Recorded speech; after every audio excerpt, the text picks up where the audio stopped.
I want to just say welcome, everyone. And for those who don't know who I am, my name is David Dickens, the CEO at the DMA.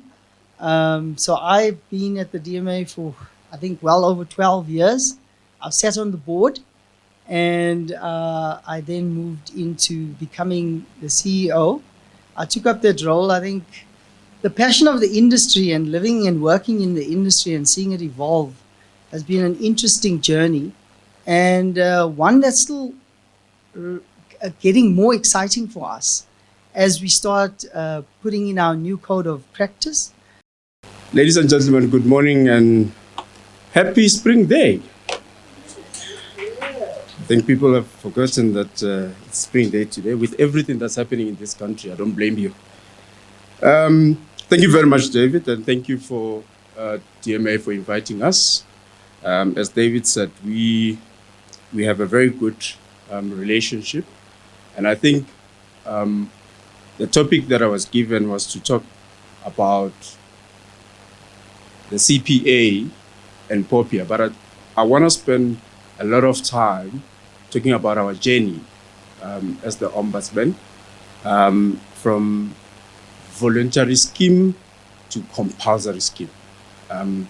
The journey that we took with our regulator, the National Consumer Commission, and also the DTI. Allow me to start with who we are and what we do. The Ombud was accredited in terms of Section 82 of the Consumer Protection Act in 2013 by the then Minister of the Trade and Industry. And our mandate is very clear according to the Consumer Protection Act. We need to mediate disputes that arises within the consumer goods and services industry.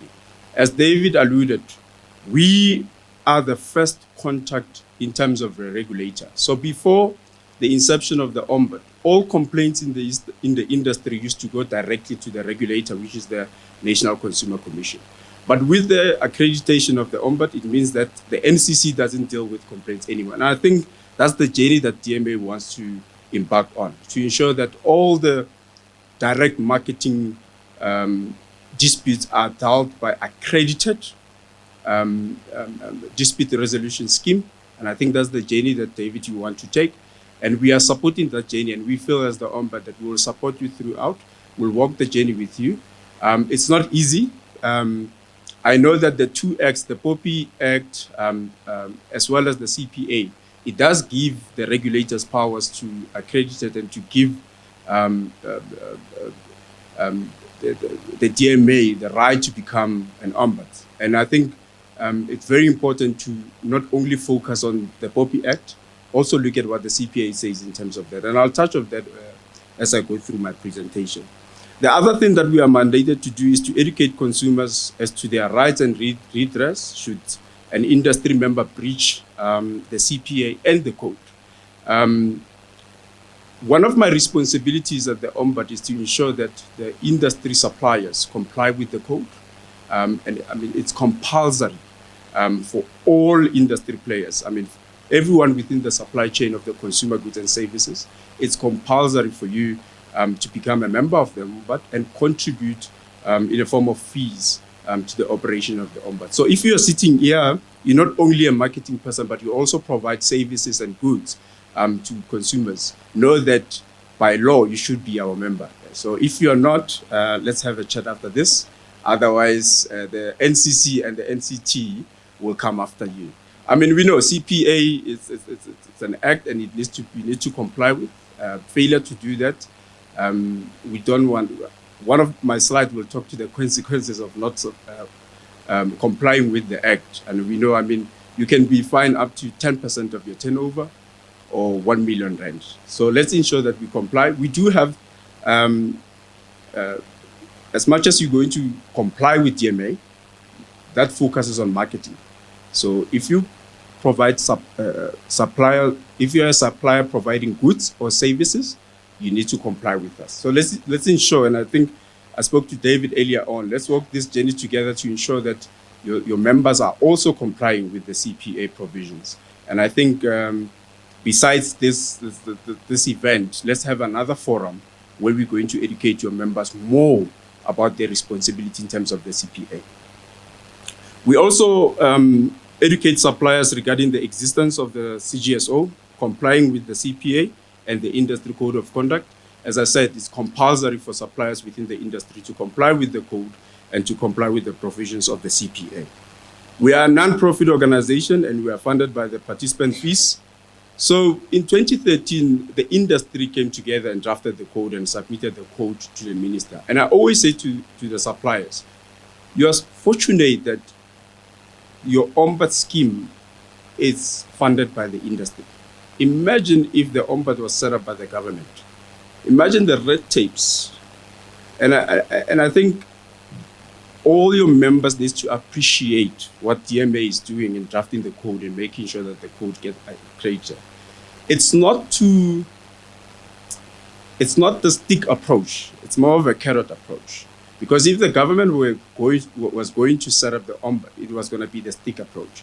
And we all know what happens when our government starts formulating this kind of regulator. There's a lot of red tape and it becomes difficult, especially for SMMEs, to work in that environment. So let's appreciate and support your association in making sure that it becomes an accredited and compulsory scheme, because then it's sort of broaden up the base and more members come on board, because I think once the code is promulgated, it will become compulsory for all marketing companies to participate. And I hope that's the case, because it will help you to get your mandate and to get your processes in place. It's much better that way than a voluntary scheme. We are answerable to the National Consumer Commission, the Department of Trade and Industry and Competition, and our board of directors. Our board of directors comprises of the industry players. Like I said, we are funded by the industry, so we have everyone within the supply chain of consumer goods and services on our board. And I think it's about 5 years. Then after that, we have a rotation of who needs to be in our board. Direct marketing is governed by, I know that whenever people speak about direct marketing, they focus on CPA and POPI, but you also have the Electronic Communication and Transaction Act, especially now that everyone is moving into the digital space. So it's very important for your members to know about this act as well. So we're going to look at the Protection of Personal Information Act. If you don't know this act, you are in the wrong place. So from the 1st of July, we all know that POPI came into place. And I think we want to look at what happens now to some of the provisions in the CPA. Do they go away? Do we still follow them? What happens with the Electronic Communication Transaction Act? Do we still follow that, or what's happening? I think there was a lot of confusion as to what happens, which one do we follow? And I attended a workshop just before lockdown in Port Elizabeth, where the professors who came together and drafted the POPI Act were being asked questions. And someone said, I don't understand this opt-in and opt-out. Are we in or are we out? What's happening? And I think that's the major changes when it comes to POPI and CPA, and I will touch on that in my next slide. The CPA and the Electronic Communication Transaction Act, both of them provide for direct marketing to legally occur without prior consent. So basically what it means that you can market your products without the consumer knowing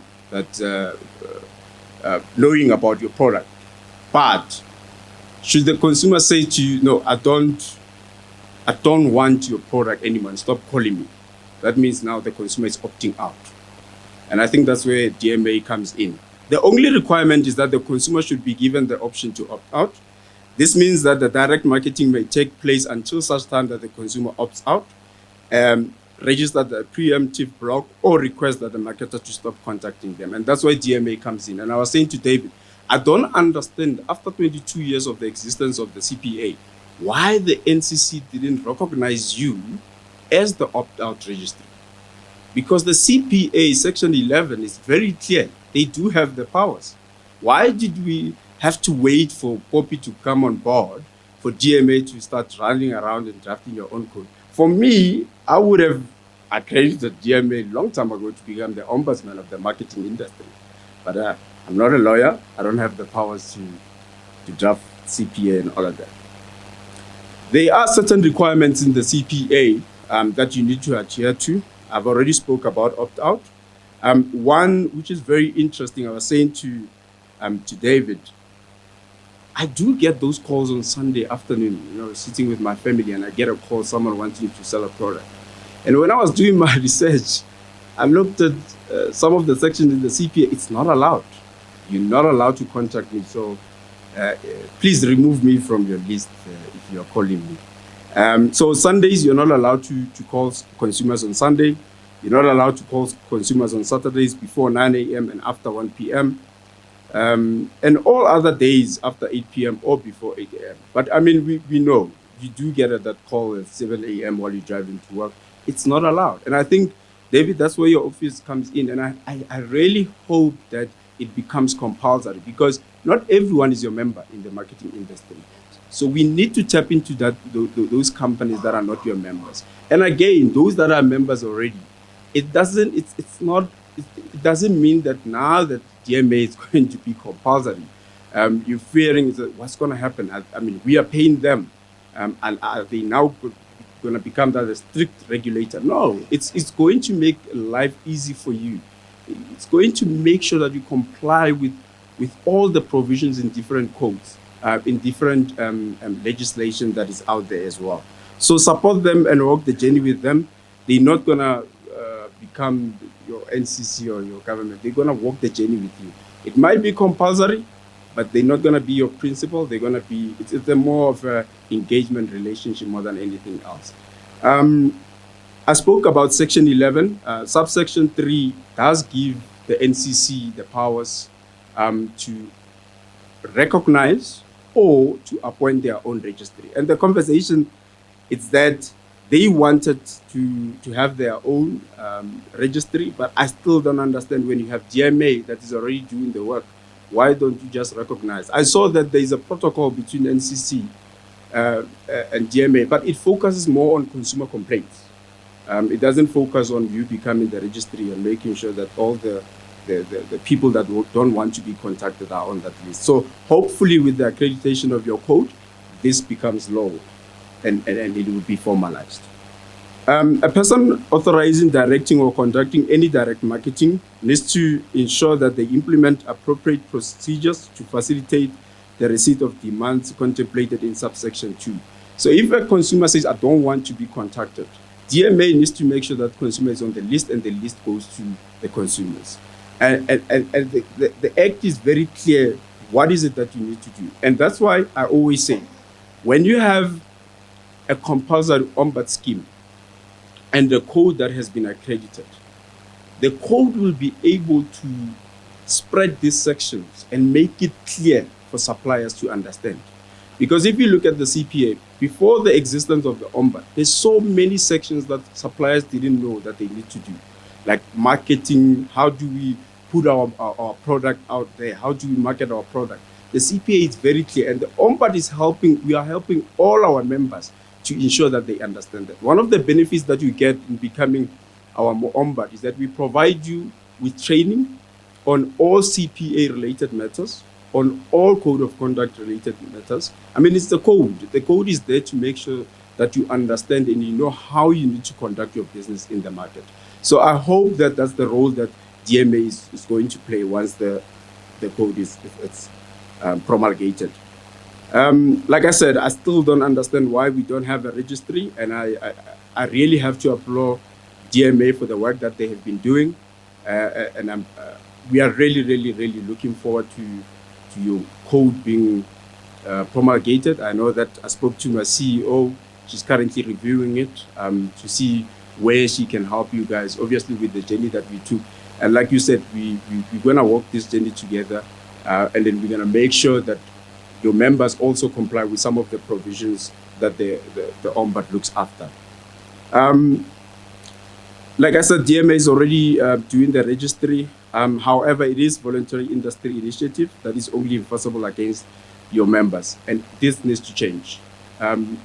It shouldn't be only your members; it should be across the industry, and we hope that once the code is accredited, that will be the case.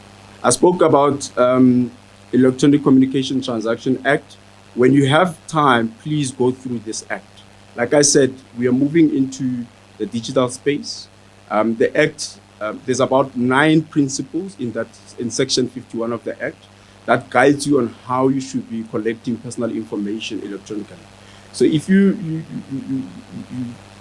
are in the space of digital, your business is more in the digital space, there is principles according to section 51 of the ECT Act that guides you on how you should be collecting information. So don't only look at CPA and POPI. There is another act that helps you to do your business online.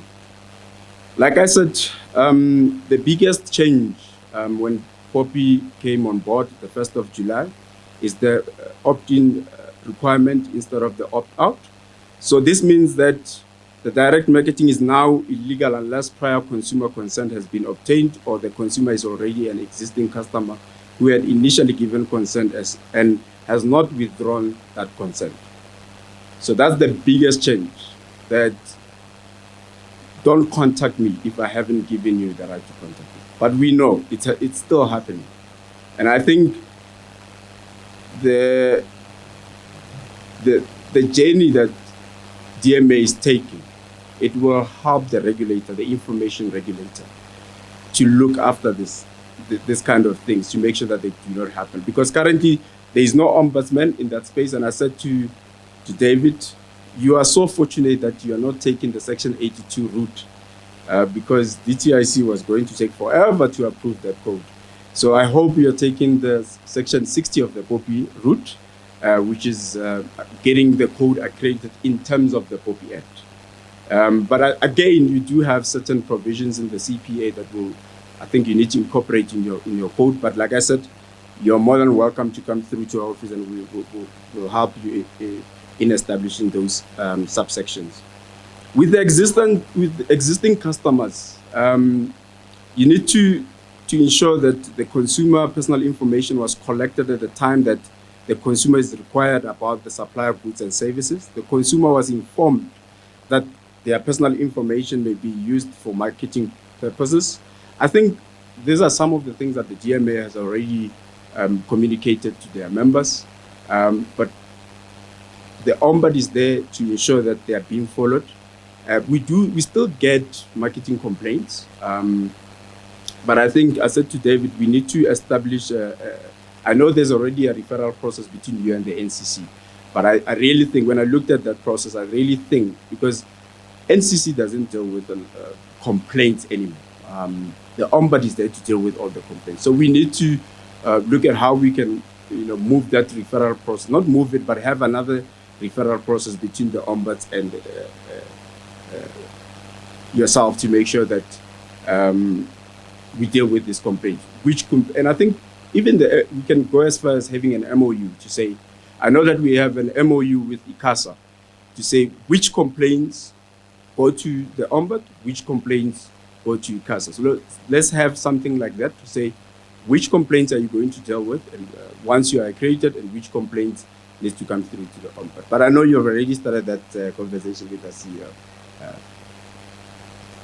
In terms of POPIA, requires upfront consent, which must be voluntary, specific, or informed. Like I said, if I haven't given you a permission, don't call the consumers. And I think we need to be clear on that one. And I know that the information regulators, it's very serious on compliance, and they're going to go after people that are not compliant. So we really need to get our act together and make sure that we comply with this act. This is my favorite slide that I always share with the suppliers. I spend about 30 minutes talking about the benefits of complying with the act, the benefits of becoming a member of the Ombud, and then they always ask, we don't have to, especially the legal people. They'll tell you, no, we don't have to. It's not compulsory. Until I pull out this slide to say, no, it is compulsory. Section 4 of our code is very clear that everyone who participates within the value chain, the supply chain, needs to be part of the ombud. Failure to do so, you're contravening the Act, Section 82 of the Act. And if you don't comply, we can refer you to the National Consumer Commission to do a proper investigation. And if they find that you are contravening the Act, they will refer you to the National Consumer Tribunal, where you can be fined 10% of your turnover or up to 10 million for not complying with the Act. And I know that once the DMA code becomes law and it's an accredited code, this Act is going to apply, definitely, because you are going to be part of the legislation. So anyone who doesn't comply with your code, it's contravening Section 60. In your case, it will be Section 60 of the POPIA Act. And that's where I leave it. Thank you so much. Good morning, everybody. It's great to have you all here. What David didn't say, it's actually cheaper to have me as a board member, as an advisor, far cheaper. So thank you for attending. I would like to give some context to today's discussion and to the previous presentation as well, because it comes across as though it's statutory self-regulation and it's a huge onerous legal and compliance matter that lies ahead of us as an organization. So just some context, and then I'll tell you where we are going. If you look at the South African direct marketing industry, and now the first problem is, what is direct marketing? And we can spend hours on defining it, so can we just park that and not go there? We estimate it to be roughly about 36 billion per annum, 36 billion rand per annum. And it's growing fast for a number of reasons, but the primary reason is we're right in the middle of the digital era. You all know it. The digital era is driving a new business model for many, many big corporates, and many, many clients prefer to be served digitally as opposed to through the traditional channels. So if you look at major companies, they are emphasizing digital. I advise many companies, and I tell you, digital is a major agenda item at board meetings and where they're going. And suddenly the role of IT is not only to run the current IT systems, but to actually create new opportunities going. So it's not only new opportunities and new white spaces for the enterprise, but it's also to automate and to improve the current operations. So that's the context. We're all in it, and we've got an overseas guest here this morning, and he'll tell you much more than I can about where we're going. So it's a place unbeknown that we're going to end up, but it's like the Industrial Revolution of the 1760s, I think it was, in the UK. It's still going on, so it never will go away, but will be replaced one day by something else as a major area of emphasis, probably green or one of these big topics that's in front of us. But we're right in the digital era, and things are exploding, and therefore you get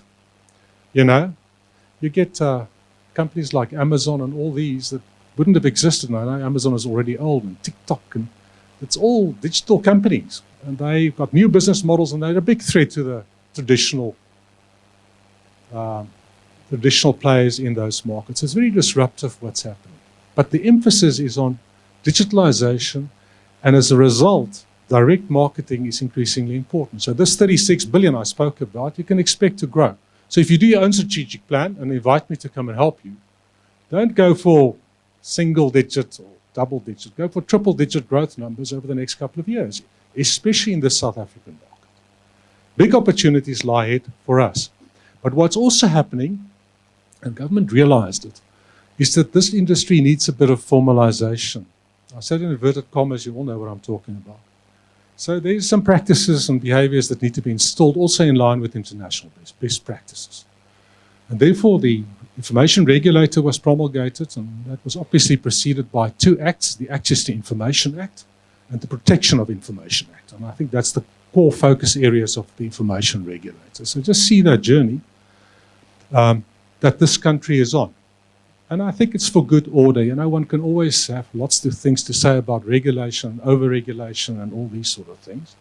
But I think it's in the South African context, it's for very good reason.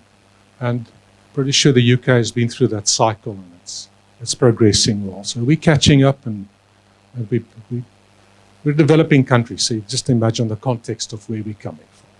So just given that context of the whole industry, now let's talk about the DMA. The Direct Marketing Association of Africa is an organization, I don't know, how old is it? 2005. So it's been going for years. It represents about 40% of the participants in that industry in South Africa. Now again, we can debate, like with the direct marketing definition, we can debate the 40%, but that's our rough estimate. And we represent corporate clients, so the banks and the financial services companies are there. And by the way, there's lots of banks. I'm also the advisor to Discovery Bank. So, they've got no channels but outbound call centers and direct. Here's my phone. My phone is on the table there. We can say a lot about that. So, OUTsurance and all these have been players for a long time in the South African market. So, just from a banking perspective, which we all understand, why have branches? And when last have you been in a branch? Ages ago. There's no reason for you to go, and we shouldn't say it too loudly because there's lots of banks sitting with physical infrastructure in branches. But things are happening, and they're happening very fast. But we got formed to represent our members, whether they're corporates or whether they're SMEs or whether they're individual members, because some of our members are individual Joe Soaps of the world that's got an interest in the direct marketing industry. So we represent them, and it's actually on a voluntary basis, as David has said earlier on. And we help them to develop the industry. So we represent the industry, we help them, and we create opportunities for the development of the industry. That's our primary role on which we've been established. So see that as sort of as is for the moment. Okay, then as I described earlier on, government is formalizing the industry more because it's growing because of those two acts that got promulgated, which I did mention. And we're on a journey to something else.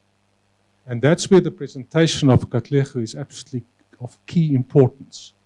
And David on purpose asked him to be here this morning because there's big learnings from us coming from them about our way forward and about our journey forward. So just to give everything a bit of context. Okay, so the DMA, a voluntary organization, we represent the industry, and we're typically in the marketing industry, so there's a lot of razzmatazz and excellent things going on and lots of fun in the industry. And I'm fortunate to have a co-board member, Candice, here with me this morning. She runs the ASA Guys with David. And the ASA Guys is our prestigious once a year award ceremony for direct marketers, and there's also positive developments there. We now not only ASA Guys South Africa, I think we're now part of the ECHO Worldwide Awards, Direct Marketing Awards system. When we're changing as of November, which is our next award session, which coincidentally will be held in the same building, I think. Okay. So increasingly, our role and our focus as a voluntary organization, okay, will also start getting a more formalized role to be played by the DMA in future. And I say again, formalized in inverted commas. What that is has not been finally determined. But what's also happened is that the code, the POPIA code, had to be developed as a consequence of the aforementioned legislation. And therefore, we involved in a process to develop a code. Now, we've had a code in the past. When we got founded, there's a code that's evolved, and it's actually a value-based code. In other words, if you're a member of the DMA, these are the values that we subscribe to. In future, it's going to become, as Katlego has said, it's going to become more hard-coded, and it's going to become legal. We're right in the middle, and we've engaged a legal firm, I think they're based in Cape Town predominantly, Novcom, Elizabeth de Stadler. She and her team have done codes, industry codes for other industries in South Africa. So we specifically selected that organization to help us. They've now drafted a code, and it's in draft form, which we are about to start consult on. So we're going to invite everybody, and you haven't been invited, please corner David afterwards and say, when can I interface with that team and provide my inputs? And as David has said, we're developing that code. And if we don't develop and participate in this formalization of the industry, government's got a couple of choices. They can either force us on us, okay, or we can try and influence and become masters of our own destiny, and we've chosen the latter. So that is the context of all that's happening here. A last point. We're a voluntary organization at present, but we do have an element within the organization that focuses on complaints resolution. How many complaints do we get a month? So it's a voluntary thing, and people can escalate, or clients and the consumers can escalate issues to us, and we then arbitrate and facilitate a process so that when Candace isn't happy with Paul and Paul isn't happy with Candace, that can be resolved. So it's happening on a structured basis, and all the members subscribe to that process and the outcome of that process. So we've already got this element within the DMA. How many complaints do we deal with a month?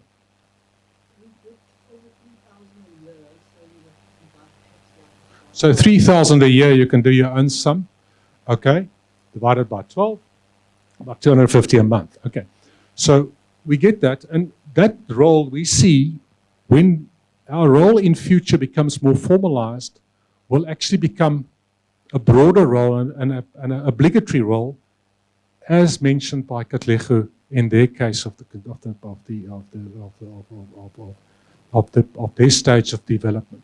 So they've also went through this, and that means that our 40% membership could potentially, and there's a big if there, because we still need to be appointed by the information regulator, which will only happen at the end of February next year, we anticipate, as the official ombudsman for the industry, which will then, going back to what Katlego has said, will then force everybody in the industry to become members and not a voluntary 40%.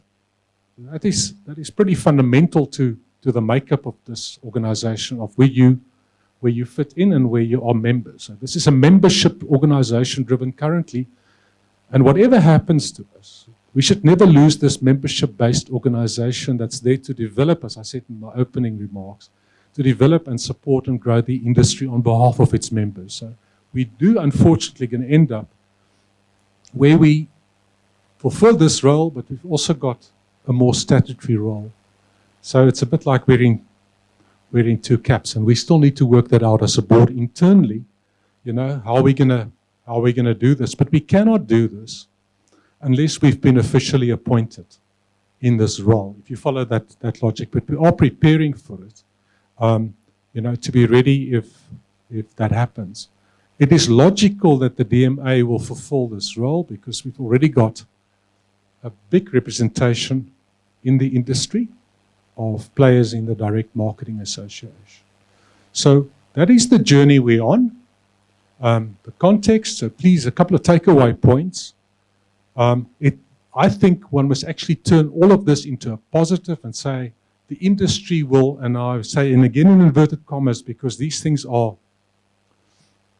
open to definitional issues. But we become a self-regulatory environment in a more formal context, as opposed to the regulators saying, well, we're going to regulate you. Katlego, what happens if that happens? The government will take over. Okay, so we're either masters of our own destiny, or things will happen to us that Katlego has just expressed. Okay, so hopefully, members and audience here this morning, hopefully that gives you the context of where we're on. Now the bottom line. There's a pledge form in that pack. And I'm not asking for a donation. I'm not asking for a sponsorship. I'm not asking for that. I'm asking for a contribution towards us helping to define this industry going forward.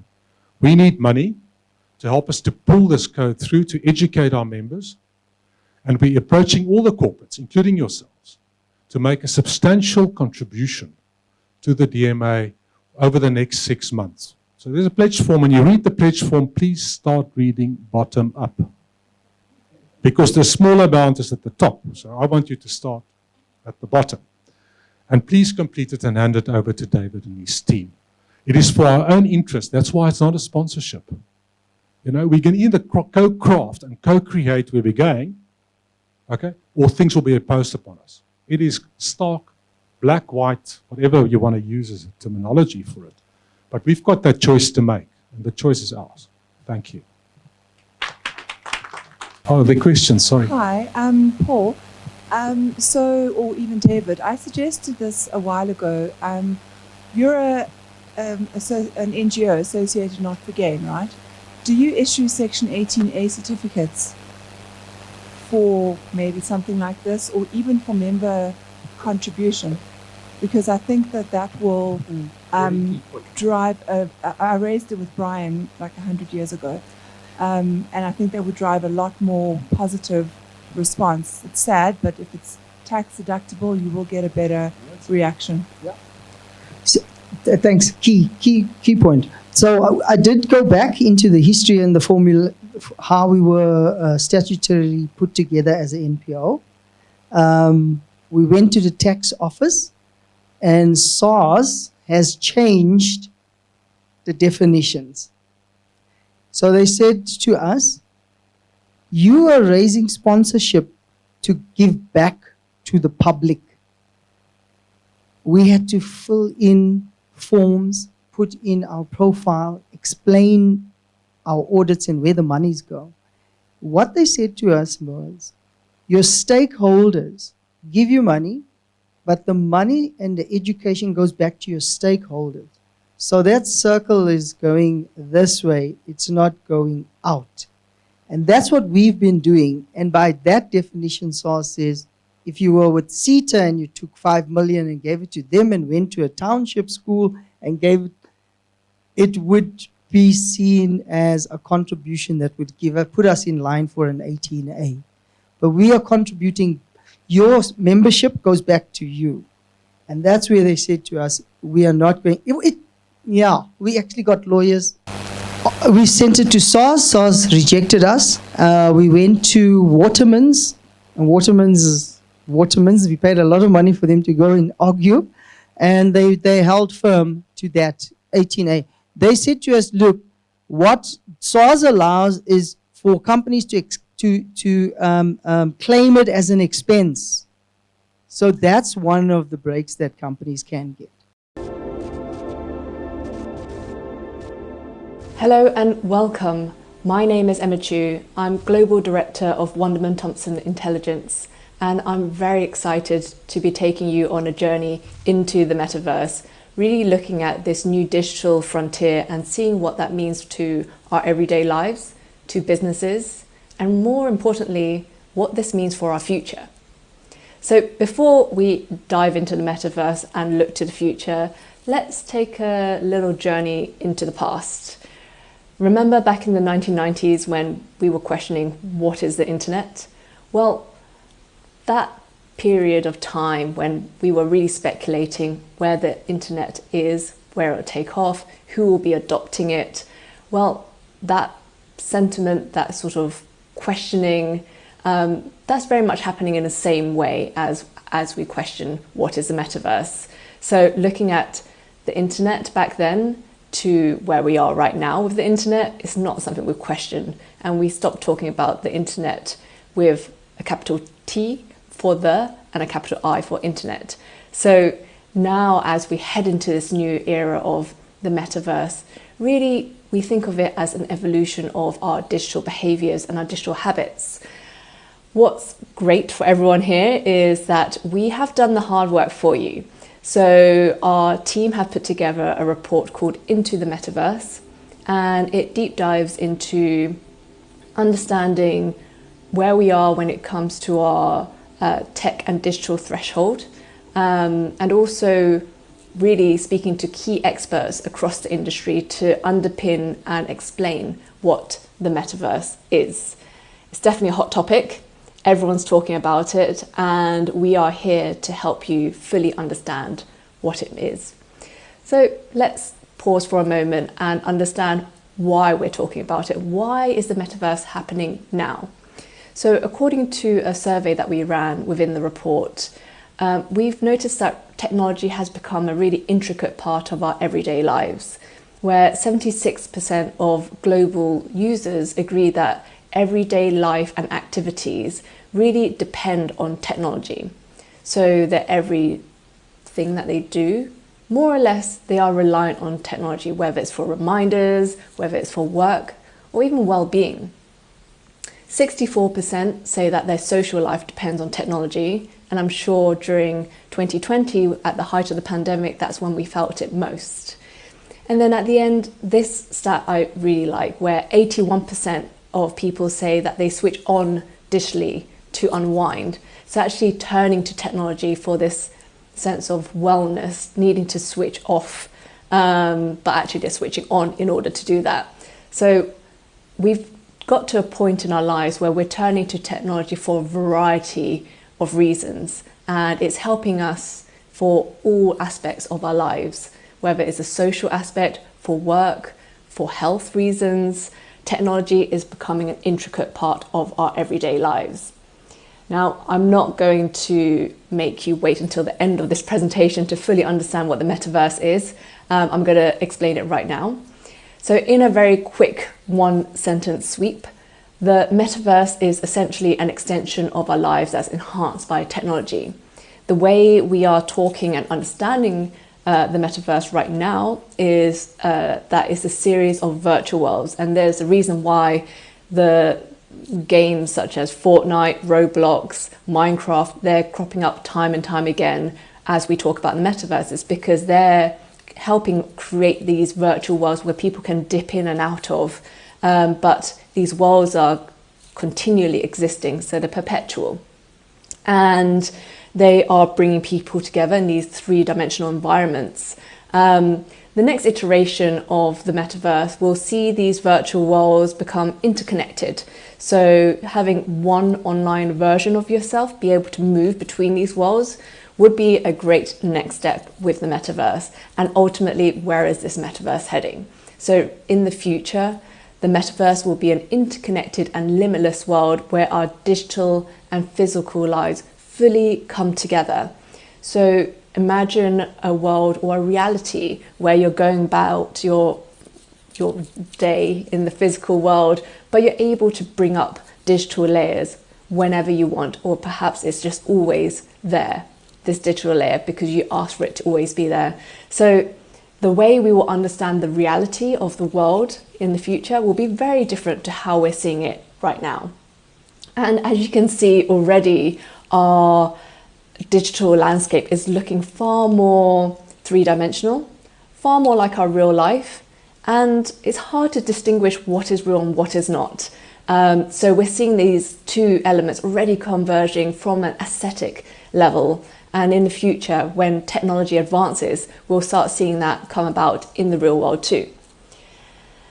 And a question I get quite a lot is, well, is the metaverse here? Should we be taking it seriously, or is this something we can worry about later on? And a great quote from Matthew Ball, who speaks very articulately and thoughtfully about the metaverse. He says there will be no clean before metaverse and after metaverse. So the fact that we're questioning it right now, whether it exists, perhaps this isn't a question we should be questioning. We should already be fully understanding what the metaverse is and diving right into it with knowledge, of course. So when it comes to brand expectations, consumers already expect brands to have digital presence. 82% of consumers expect most brands to have seamless tech capabilities and platforms. 85% agree brands need to have a digital presence in order to be successful in the future. And 62% feel that they have a stronger relationship with brands that have a strong digital presence. So that connection, that correlation between having a good and prominent digital presence and actually connecting that to consumers in the terms of loyalty and having a strong relationship. That they're the key bridge that we're looking for. And I imagine as time goes on, the 62% stat will only ever go up, because as the Gen Alphas and Gen Zs, as they grow older, they're used to having technology around them and bringing up information through tech. It's second nature for them. So for brands in the future, if they want to resonate with a younger audience and create a meaningful relationship with them, they need to do that through a digital presence. Within the report, we have identified 12 key metaverse trends, but of course I will not have the time to go through all 12 right now. So instead I'm going to give you a quick snapshot of some of the trends now. So the first is virtual possessions. And this is a signal to a different type of ownership that we're starting to see. As a futures forecaster, I like to look to the past to help inform the future. So when we thought of possessions and ownership, historically, it really meant we wanted something tangible. We wanted to physically have something in our hand that we can own, or something that we can see and it's there, it's ours. And then millennials kind of came along and said, hey, you know what? We don't really need to spend our money on things that we want to own necessarily. Instead, we want to spend more of our money on experiences, whether that's dining out, going on vacations, or even like these experiences within art galleries and museums. These were the types of experiences that millennials wanted to spend more of their money on. And now, virtual possessions, I really see that as a combination of the two things, a sense of ownership, but also incorporating experiences within that. Now, virtual possessions, is this something that's really taking off? Is this a thing? Is it just exclusively NFTs? A lot of questions that I typically get asked. It is a bit of everything. And yes, there seems to be a huge appetite for virtual possessions. An example I like to use is this example that you see here by a virtual sneaker company called Artifact. So in February of 2021, they sold 600 pairs of their virtual sneakers in just 7 minutes. And in that time, the 600 pair of virtual sneakers that they sold generated $3.1 million in sale. So when we're questioning, is this a thing? Is there an appetite for it? Yes, that is the answer. Other examples you can see is Balenciaga. They collaborated with Fortnite to drop a virtual fashion collection in September of 2021. Now, when we think of virtual possessions, it's not exclusive to fashion, although you're probably seeing a lot of fashion examples out there. As you can see with this board here, there's more possessions that you could be acquiring and buying into, including a virtual home, a virtual car, a bespoke art piece. But also CNN were selling moments in time as NFTs. So it's quite interesting to think about what types of future virtual ownership you might have, and could that look more like a reflection of what you would own in the physical world, or would that be more of an experience or combination of the two? So I would really encourage a lot of brands to actually bring these two experiences together. In the survey that we ran for the report, we found that people were actually quite willing to pay a lot for virtual possessions. In fact, how much they would be willing to impart and pay for when it comes to a virtual home, digital artwork, or even a bespoke digital designer handbag. The numbers were in the thousands, and quite frankly, this number quite impressed me and surprised me, because this was a survey that we ran in summer of 2021, still when there was a not clear understanding of where people were when it came to the metaverse, what it is, and where we were in terms of digital possessions. So clearly people already were quite interested in virtual possessions and willing to pay a good amount for it. Now, moving on, there's a great quote from Ryan Mullins, who is the founder and CEO of virtual sneaker company Aglet. He says the biggest opportunity for physical goods is virtual goods. And what he means by that is eventually in the future, when brands will drop new collections, they'll do that in the virtual world first. And how it's being received or how it's being interacted with in the virtual environment will help dictate whether brands and companies should be taking this to manufacture in the physical world. So having that close connection with the virtual and physical realm is very, very important. And I think we will start seeing there being more correlation and more synergy between the two. The next trend I want to talk about is gamification. And as the word sounds, it's gaming and advertising meshed together. So more and more companies are turning to video games as key outlets for advertising. The example that you see here is Hyundai. They created a virtual world within Roblox.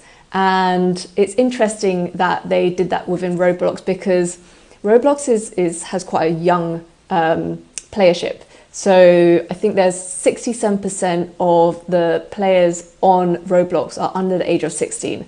Therefore, they cannot afford and are not even of age to drive a car. Yet Hyundai have decided to create a world within Roblox. And I can understand the connection there is to really have good brand visibility from early on, but also pivot and start thinking of themselves more as a technology company versus just an auto company. So really broadening your offering and the sort of breadth of offerings you may have as a brand. More and more companies are starting to create their own virtual worlds. So here you can see Nike created Nike Land again within Roblox. But what's interesting here is they created a virtual world first. And in the beginning of 2022, they have then taken that virtual world into their Manhattan store and have the virtual world in the physical world, and for people to use augmented reality to combine the two in terms of an experience and play. Another example you see here is Balenciaga. They created the Age of Tomorrow by Balenciaga, also known as Afterworld, and this was an interesting project that they worked on because for them it was to create a world that people can dive into. They can buy virtual items from that collection, but they can also buy it in the real world too. So again, that combination of what this means in the real world and also virtually. Now, the last section is looking at metaverse recruitment. As we see more and more play within the metaverse and more companies wanting to dip their toes in here, what does this mean when it comes to team setups and the hiring process? Well, Nike are already on the case when it comes to hiring virtual material designers. More and more companies, including WPP and Wunderman Thompson, are looking at building out their gaming capabilities, but also their partnerships when it comes to metaverse outlets. And Vogue Business have actually been questioning whether it is time for companies to start hiring a chief metaverse officer. And perhaps as the metaverse expands, this is something that companies will start thinking about in terms of having someone to head up their metaverse offerings. Now, moving on to the future. So what does this mean when it comes to the future of technology? Because the metaverse for some may sound quite dystopian, quite scary, or quite natural. This is a natural evolution. And when we asked people where they thought the future of tech was heading, it seemed very, very positive. So 93% of global consumers believe that tech is our future. 88% believe that tech can make the world a better place. And 78% agree that technology can help create a more equitable society. And I want to leave everyone with a quote from Microsoft's CEO, where he says, "The metaverse is here, and it's not only transforming how we see the world, but how we participate in it." So the way we're interacting with the world, the way we're thinking about the world, is going to be changed by the metaverse. So what are you waiting for? Start seeing who you want to partner with and get in touch with our team to learn more about the metaverse. Thank you.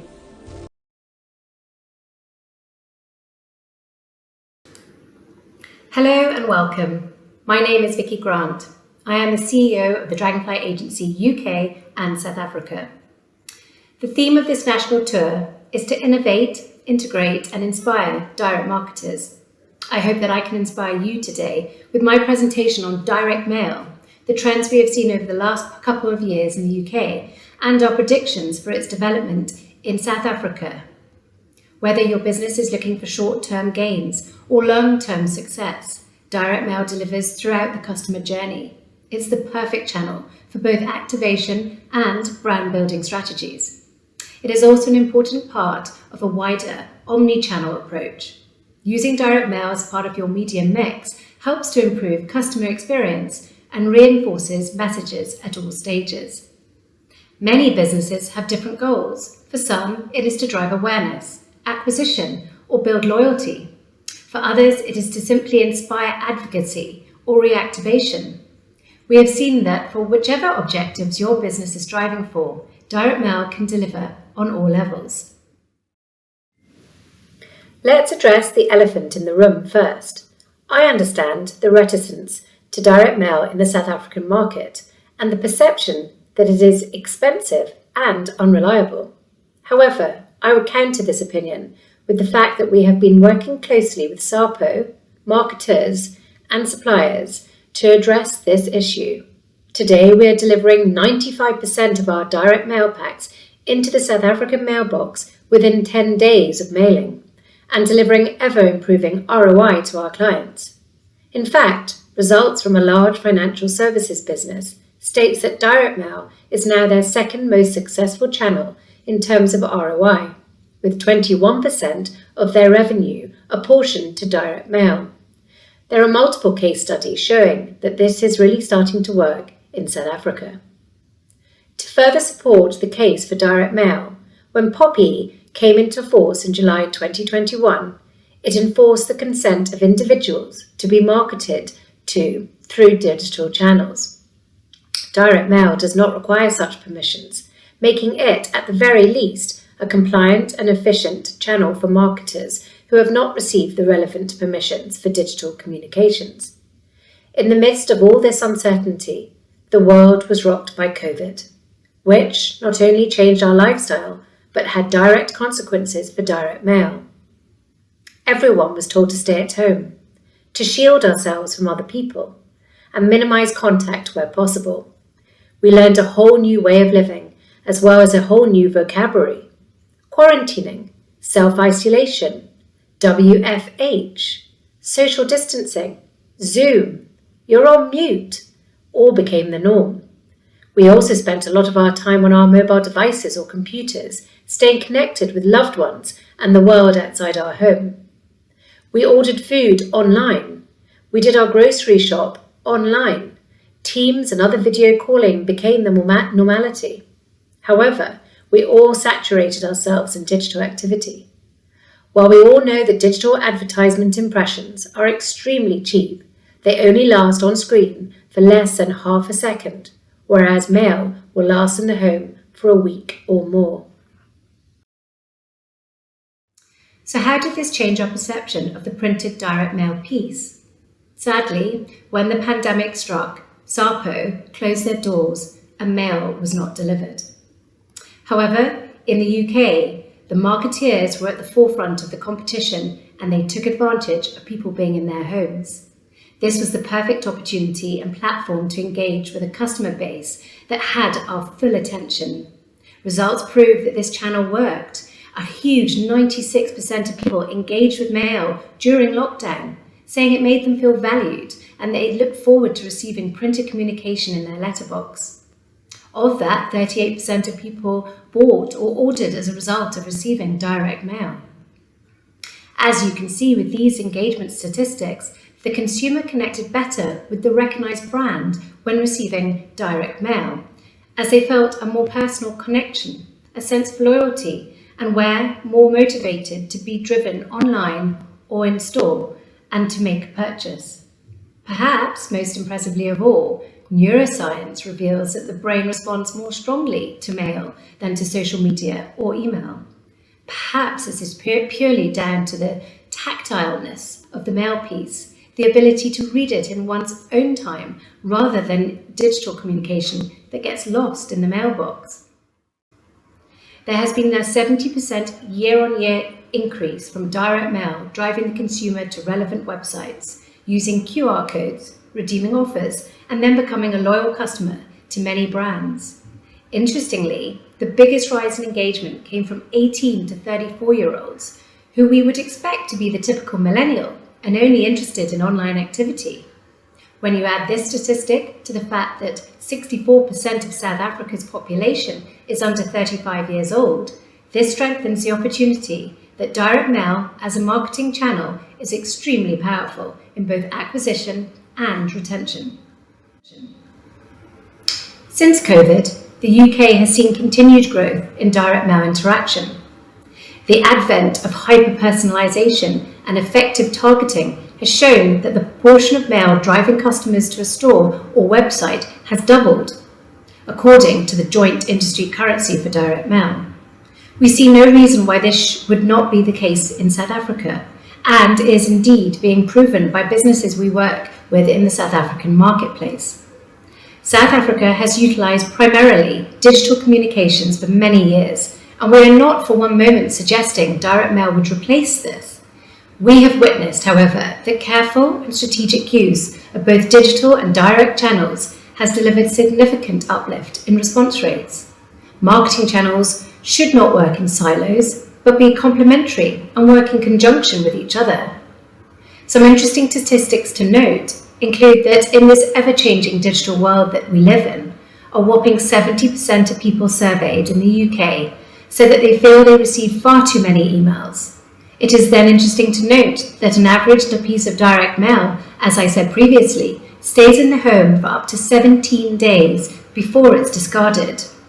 It is also handed around to other members of the household, whereby it gets a further reach even so, opposed to the average lifetime of an email, which is deleted in just 2 seconds. If South Africa follows the patterns exhibited in other countries, then the future is rosy. We can learn a lot from the past experiences and take advantage of advanced technology and data-rich society.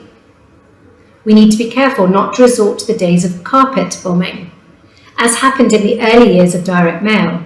Scores of poorly targeted generic mail dropping on your doorstep or into your PO box, losing the individuality of your brand and literally turning the consumer off.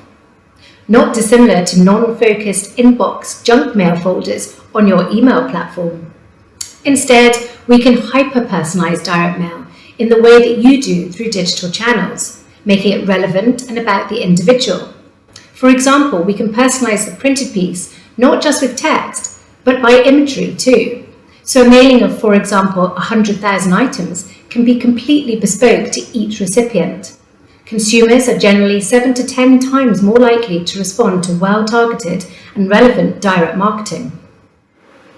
With our great relationship with SAPO and other South African partners, which started 5 years ago when we entered the South African market, we believe that we have gone a long way to solving some of the legacy issues that have plagued direct mail in South Africa.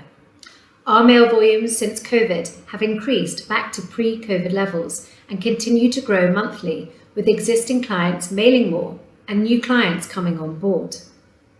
We believe that direct mail will become, once again, a strong marketing channel in South Africa, not as a standalone product, but as part of a robust and varied marketing mix, offering the consumer relevant and timely communication, bringing cost per acquisition to similar levels as digital. It's all about targeting and sending something relevant. Printed direct marketing adds the sense of touch directly into the consumer's hand.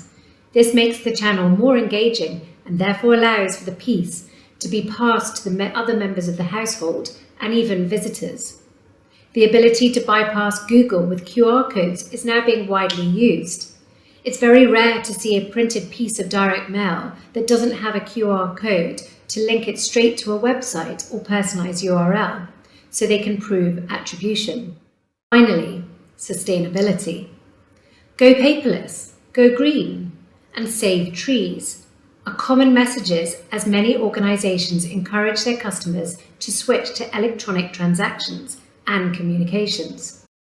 But are these appeals based on fact? These sort of messages give the impression that electronic communication is more environmentally friendly than paper-based communication. But it's very difficult to make such statements without considering the full lifetime of those different mediums. Paper is a uniquely renewable and sustainable product. The main raw material, wood, is grown and harvested in a carefully controlled and sustainable way. So sustainable, in fact, that European forests, where most of the raw material comes from, have grown by the area the size of Switzerland in just 15 years. The recycling of paper in today's world has improved so much, whereas raw materials from digital equipment, servers and power generators are often finite, precious and non-renewable, as well as being notoriously difficult to recycle. I hope I've inspired you as direct marketers to include this really important channel, which we have always been passionate about for the growth of your brands. Thank you for your time, and I look forward to meeting you face to face at the Assegai Awards in November.